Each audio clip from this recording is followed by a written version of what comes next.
የአሜሪካ ፌደራል ሪዘርቭ ሙሉ ለሙሉ ይቀየር ነው። እናም ይህ በሚቀጥሉት 5-10 ዓመታት በጣም ኢምፖርታንት የሆነ የማክሮ ኢኮኖሚካል ዳይናሚክ ሽፍት ወደ ዓለማችን እንዲሁም ደግሞ በአሜሪካ ስፔሲፊክሊ ያመጣል። ምክንያቱም ኬቪን ዋርሽ ከዚህ በፊት የፌደራል ሪዘርቭ ኮሚቴ ውስጥ የነበረ ሰው አሁን እንዲሁም በዚህ ሳምንት በሜይ 15 ላይ አዲሱ የአሜሪካን የፌደራል ቼር ወይም ሊደር ሆኖ ሊመረጥ እንደሆነ እየተረጋገጠ ይገኛል። This isn't the first time you've heard me in the last decade say we need regime change at the Fed. It's not just about a person, it's about an approach to economics. It's about approach to what they're doing. But you know, we need a Fed chair who is independent. That's the only way we preserve the independence of the Federal Reserve. Professor, what's a sock puppet? I think it's that thing you stick your hand in. Yeah, kind of like this. Yes. What's a human sock puppet? Isn't a human sock puppet somebody who'll do what somebody else tells them to do? You're going to be the president's human sock puppet? እሱም ደግሞ የሚመጣው በጣም ከባድ በሆነና ሲስተሙ እየተዳከመ ፌደራል ሪዘርቭ ገለልተኝነቱን እያጠራጠረ እንዲሁም ደግሞ በአሜሪካው ፕሬዚዳንት በዶናልድ ትራምፕ ምርጫ ስለመጣ ብዙም እምነት ሳያገኝ እየመጣ ነውና በዛሬው ቪዲዮ ስለ ኬቪን ዋርሽ፣ ስለ ፌደራል ሪዘርቭ፣ ስለ ኢንትረስት ሬት እና ይህ ሁሉ ነገር እንዴት ማርኬታችንን ቢትኮይንን፣ አልት ኮይኖችንና ፋይናንሻል ትራዲሽናል ማርኬቶችን ኢንፍሉዌንስ እንደሚያደርግ አብረን የምንመለከት ይሆናል። ይህ ቢትኮይን ኢትዮጵያ ነው። ስሜ ሮቤል አለሙ ነው። ለቻናል አዲስ ከሆናችሁ ሰብስክራይብ ማድረጋችሁን እንዳትረሱ። ቪዲዮን ደግሞ ከወደዳችሁት ላይክ እያደረጋችሁ እንድታልፉ በትህትና ጠይቃለሁ። ወደ ዛሬው ቪዲዮ በቀጥታ እንሂድ። ስለ ኬቪን ዋርሽ ከማውራታችን በፊት ከዚህ ቀደም ስለነበረው ስለ ፌደራል ሪዘርቭ ቼር ሁላችንም ስለምናውቀው ስለ ጀርሜን ፓዌል እና ስለ ዶናልድ ትራምፕ ሪሌሽንሺፕ አንድ ሁለት ማለት አለብን። በሁለቱ መካከል በጣም ግልጽ የሆነ ጥል እንደነበረ ሁላችንም እናውቃለን። ዶናልድ ትራምፕ በትሩዝ ሶሻል ፖስቱ ላይ በጣም በተደጋጋሚ ክሪቲሳይዝ ያደርገዋል። እንዲሁም ደግሞ ሁላችሁ የምታስተውሱት አንድ ቪዲዮ አለ ስለ ኮንስትራክሽን ሳይት ላይ ሄደው የተከራከሩት ጉዳይ። ዋነኛው ጉዳይ ምንድነው? በሁለቱ መካከል እንደዚህ ጥል ያመጣው? Too late, pal, because he's always too late. We have a guy that's just a stubborn mule. We have a man who's not a smart man. He's always late. እንደምታውቁት ጀርሜን ፓዌል የተመረጠው በዶናልድ ትራምፕ የመጀመሪያው ተርም ነው፣ በ2018 ተርሙ ላይ ነውና ራሱ የመረጠውን ሰውዬ እንዴት አሁን ላይ ተጣላል ልትሉ ትችላላችሁ። ዋነኛው ምክንያት የሆነውና አሁን ላይ ችግር የሆነበት ነገር ኢንትረስት ሬት ነው። ኢንትረስት ሬት ለፋይናንሻል ማርኬትስ በጣም ኢምፖርታንት የሆነ ነገር ነው። ትራምፕ ባለፉት ዓመታት ኢንትረስት ሬት በጣም ሃይ እንደሆነና ጀርሜን ፓዌል እነዚህን ኢንትረስት ሬቶችን ለማውረድ ሄዚተንት እንደሆነ ለመቀነስ እንደማይፈልግ እንዲሁም ደግሞ ሌት እንደሆነ ደጋግሞ እያሳወቀን ነበር። ቅድም እንደነገርኳችሁ ሁላችንም እናስተውሰው አንድ ቪዲዮ አለ። It looks like it's about 3.1 billion. It went up a little bit or a lot. So the 2.7 is now 3.1. ይህ ቪዲዮ እንደሚያሳየን በሁለቱ መካከል ጥሩ ሪሌሽንሺፕ እንዳልነበረና ኢቭን ስለ ገንዘብ ሲያወሩ በመካከላቸው በጣም ኃይለኛ ሀስል እንዳለ ያሳየናል። ሁለቱ በጣም የተለያየ ፖይንት ኦፍ ቪው አላቸው። ዶናልድ ትራምፕ ኢንትረስት ሬቱን እንዲቀንስ ይፈልጋል። ለምን? ምክንያቱም የአሜሪካ ገቨርንመንት በአሁኑ ሰዓት ላይ 39 ትሪሊዮን ዶላር ብድር አለበት። ያንን ብድር የሚከፍልበት ኢንትረስት ሬት አለ። የኢንትረስት ሬት ማውረድለት ከሆነ የአሜሪካ መንግስት የሚከፍል ወለድ ለዛ ብድሩ የሚከፍለው ወለድ 1 ትሪሊዮን እየሆነ እየመጣ ነው።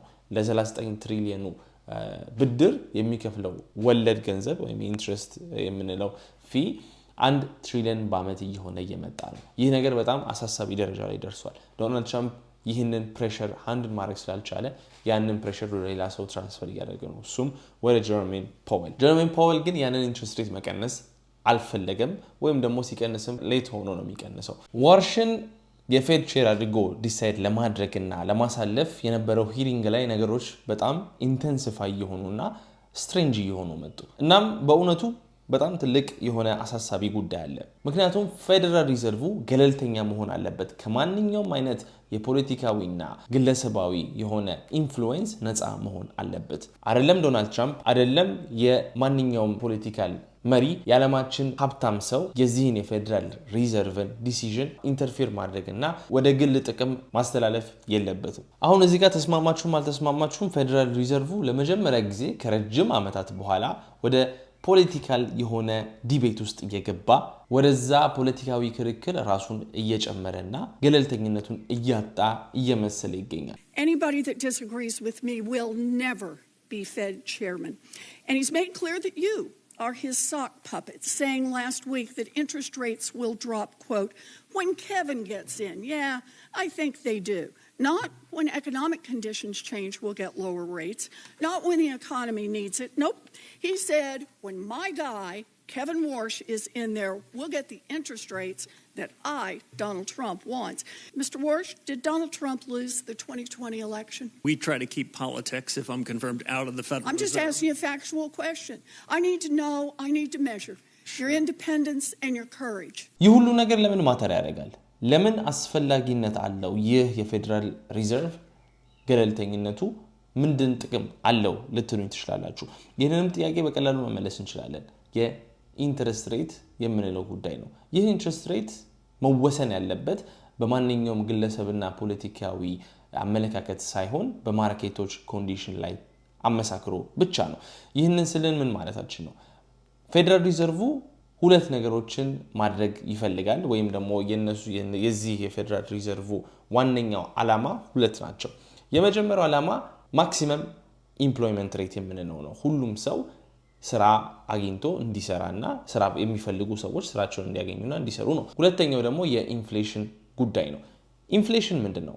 የዋጋ ግሽበት የምንለው ጉዳይ። ይህ የዋጋ ግሽበት ጉዳይ ወደ ላይና ወደ ታች የሚንቀሳቀስ ነገር ነውና ይህንን ደግሞ ስታቢላይዝድ አድርጎ ኢንፍሌሽን ሬት ኮንሱመሮችን እኛን የምንገዛውን ሱፐርማርኬት ሄደን ቤንዚናችንን የምንቀዳውን ሰዎችን ብዙም ማይጎዳን መሆንና ስቴብል መሆን አለበት። ስለዚህ ሁለቱን ነገሮች አንድ ላይ ማሳካት አለበት። ችግሩ ግን ምንድነው? እነዚህን ሁለቱንም ነገር ለማስተካከል ሲፈልግ ያ ፌደራል ሪዘርቭ አንድ ቱል ብቻ ነው ያለው፣ አንድ መሳሪያ ብቻ ነው ያለው። እሱም ኢንትረስት ሬት የምንላት ቶፒክ ናት። ኢንትረስት ሬትን ተጠቅሞ ማስተካከል የሚቻለው ነገር ግን ከሁለቱ አንድ ነው። የዋጋ ግሽበት በጣም ከፍተኛ ሲሆን ኢንትረስት ሬቶችን ከፍ አድርገን ማርኬቱን እናረጋጋዋለን። በተቃራኒው ሳይድ ደግሞ የዋጋ ግሽበት ጉዳይ ስቴብል ከሆነና ማያስቸግር ከሆነ ነገር ግን ስራ አጥ ሰዎች በጣም እየጨመሩ መሄድ ከሆነ ያንን ኢንትረስት ሬቷን እንቀንሳትና ማርኬቱን ስታቢላይዝ እናደርገዋለን። ነገር ግን ሁለቱም ችግር ሲሆኑ ያ ፌደራል ሪዘርቭ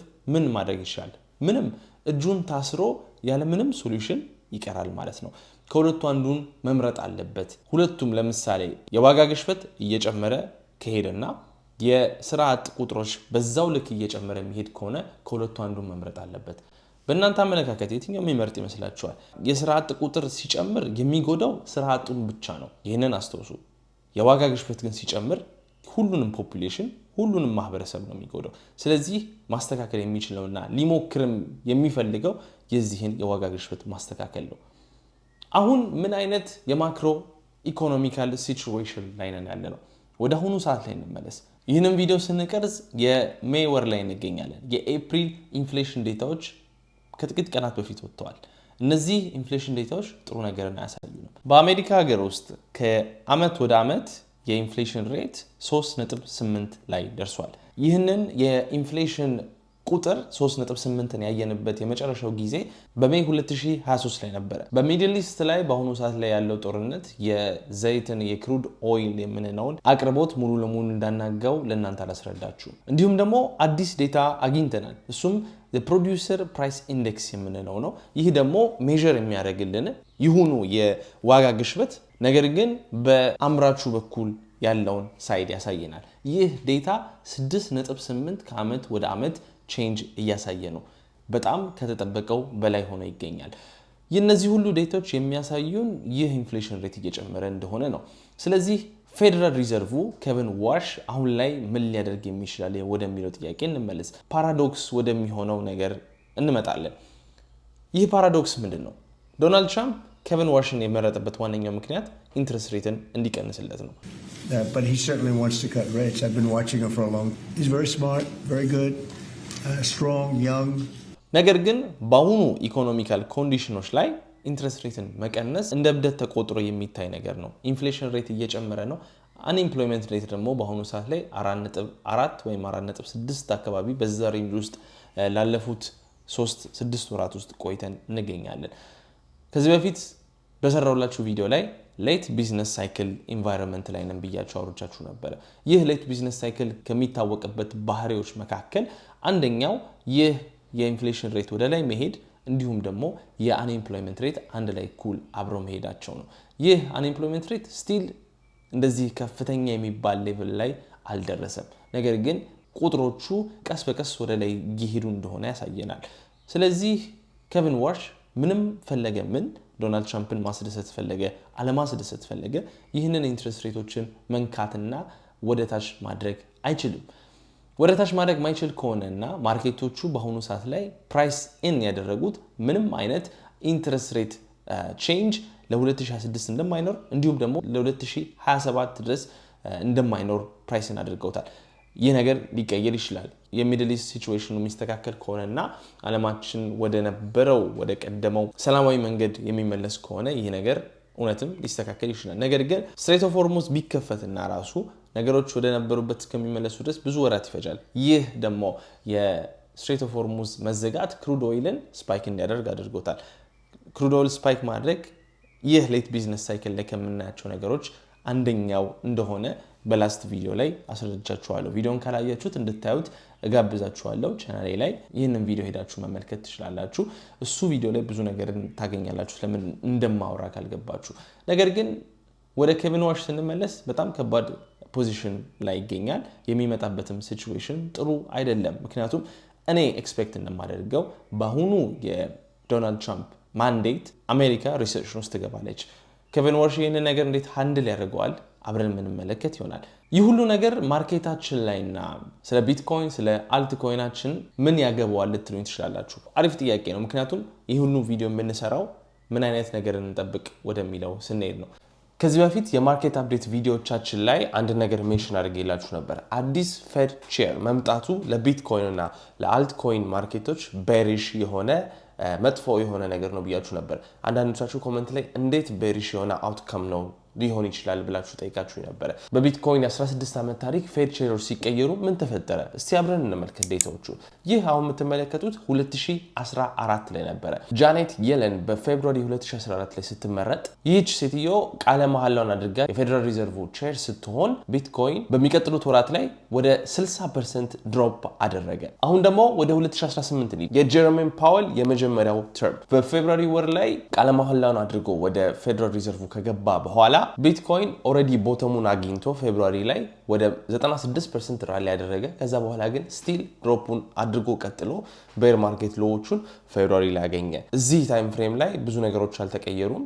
ቢትኮይን ራሊ ያደረገ፣ ነገር ግን ከዛ በኋላ መልሶ ዳምፕ አደረገ። ወደ ሜይ 23 2022 ላይ እንመለስ። ጀረሚ ፓወል ለሁለተኛ ጊዜ ተመርጦ ቃለ መሐላውን ካደረገ በኋላ ቢትኮይን ወደ 40% ዳምፕ አደረገ። ጁን ላይ ሎውን አገኘ። ወደ ዛሬ ላይ ሜይ 15 2026 አዲሱ የፌደራል ሪዘርቭ ቼር ኬቪን ዋርሽ ሊመረጥና ቃለ መሐላውን ሊያደርግ ተዘጋጅቷል። ከዚህ በኋላ ምን እንደሚፈጠር አብረን የምንመለከት ይሆናል። እኔ ግን የሚመስለኝ አሁን የሚጠብቀን ነገር ቤሪሽ ሆኖ አገኘዋለሁ። አንደኛው የቢትኮይን ሲዝናሊቲ ነው። ሜይ እና ጁን በቢትኮይን ታሪክ ላይ ማለትም በቤር ማርኬቶች ላይ ወርስ ፐርፎርማንስ እና ሬድ ሆኖ የሚያልቁበት እንደሆነ ይህ ሲዝናሊቲ ቻርት ያሳየናል። ከዚህም አልፎ አዲስ ፌድ ቼር መምጣቱና አምቢጉዊቲ የምንለው ነገር ፌደራል ሪዘርቭ ምን ሊያደርግ ነው በቀጣይ የሚለው ነገር አለማወቅ ለማርኬቶች አንሰርቴኒቲ ጥሩ ነገር ስላልሆነ የማይወዱት ነገር ስለሆነ እኔ እንደማየው ከሆነ ማርኬቶች ዳምፕ የሚያደርጉ ይመስለኛል። የሚሆነውን አብረን የምንመለከት ይሆናል። ታሪኮች ግን የሚያሳዩን ከሶስት ውስጥ 2 ጊዜ ቢትኮይን ዳምፕ አድርጓል። አንደኛው ላይ ደግሞ ራሊ ካደረገ በኋላ ሌላ ሲግኒፊካንት ድሮፕ አግኝቶ ወደ ቤር ማርኬት ሎዎቹ ቢትኮይን ሄዷል። ኢንትረስት ሬት ከት የማይኖር ከሆነ እና ወደታች ማይቀንስ ከሆነ አልትኮይኖች በጠቅላላ ጥሩ ሲቹዌሽን ላይ አይቀመጡም። ይህንን የምልበት ዋነኛ ምክንያት አለኝ። ይህንን ዴታ ተመልከቱት። ይህ የሚያሳየን ላለፉት 5 ዓመታት አልትኮይኖች በጠቅላላ ከቢትኮይን አንጻር ወደታች እየሄዱ እየደሙ ምንም አይነት ፍሩትፉል የሆነ ሪተርን ሳይሰጡን አሳልፈዋል። ስለዚህ ጉዳይ በደንብ የምናወራበትን ቪዲዮ እየሰራሁላችሁ ነው። በቀጣይ ቪዲዮዎች ላይ በደንብ ስለ አልትኮይን ከመግዛታችሁ በፊት እንድታደርጓቸው የሚገቡትን ጥንቃቄዎች በደንብ የምናወራበት ቪዲዮ ይኖራል። ነገር ግን ዋነኛው ነገር ይህ የኢንትረስት ሬት ቅናሽ የማይኖር ከሆነ አልትኮይኖች ሰርቫይቫላቸው እየቀነሰ እየሞቱ ወደታች እየሄዱ ይመጣል። በሌላኛው ሳይድ ቢትኮይን ሁልጊዜ የሚያደርገውን ነገር የሚያደርግ ይመስለኛል። በ2026 Q4 ላይ ኳርተር 4 ላይ ቦተሙን አግኝቶ አዲስ ቡልራኑን የሚጀምር ይመስለኛል።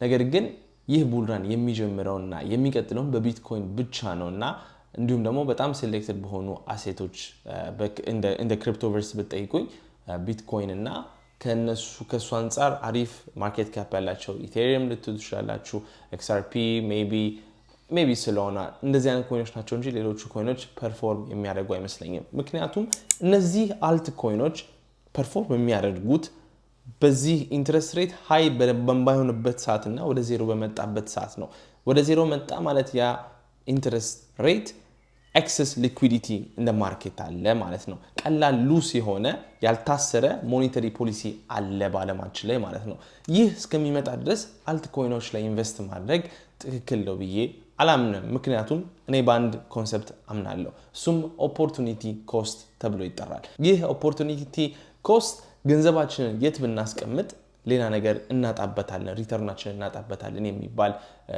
ዲስኮርስ ነው ስለዚህ ጉዳይ ስናወራ ባለፈው ሳይክል ላይ በደንብ አሪፍ ለሰን ተመረናል ብዬ አስባለሁ ቢትኮይን ዶሚናንስ ከ38% ወደ 67% ሲሄድ የሚያሳየን ይህ የማክሮ ሪጂም ስቲል እንዳልተቀየረ ነው በአሁኑ ሰዓት ላይ ስቲል ቢትኮይን ዶሚናንስ ወደ ላይ እየሄደ ይገኛል ቡል ማርኬት ሲጀምር መጀመሪያ የሚሄደው ቢትኮይን ነው ያ ቡል ራን ካለቀ በኋላ ግን ካፒታል ወደ አልትኮይን ማርኬት ሮቴት ያደርጋል ብሎ መጠበቅ ግዴታ አለመሆኑን ያስተማረን ይመስለኛል ቢትኮይን ቡል ማርኬቱን አይቷል 800% from the bear market low ወደ ላይ ሄዷል እውነት ነው ይህ ነገር ውሸት አይደለም ነገር ግን አልት ኮይኖች ከዛ ቤር ማርኬት ሎዋቸው ምንም ያክል ሪተርን አልሰጡንም ለረጅም ጊዜ ልንይዘው የምንችለው ብቸኛው አሴት ቢትኮይን ሆኖ ይገኛል እነዚህ አልት ኮይኖች ላይ መች እና እንዴት ኢንቨስት ማድረግ ማወቅ የምትፈልጉ ከሆነ ይህ ትክክለኛው ቻናል ነው ብዬ አስባለሁ ገንዘባችሁን እንዳትበሉና በቀላሉ እንዳትጥሉት ትክክለኛውን ሜሴጅ የማስተላልፍበት